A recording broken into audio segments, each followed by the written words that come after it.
really made all of us proud. Did you expect to win?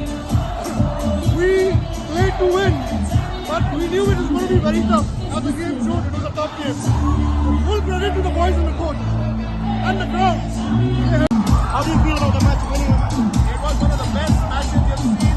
A very tough match for Lajong, but you have to give it up to them. They played exceptionally well. It's a wonderful match, and all credit to the team and the entire management. They played exceptionally well, and obviously everybody here is happy. So I wish them the very best for the semi-finals also.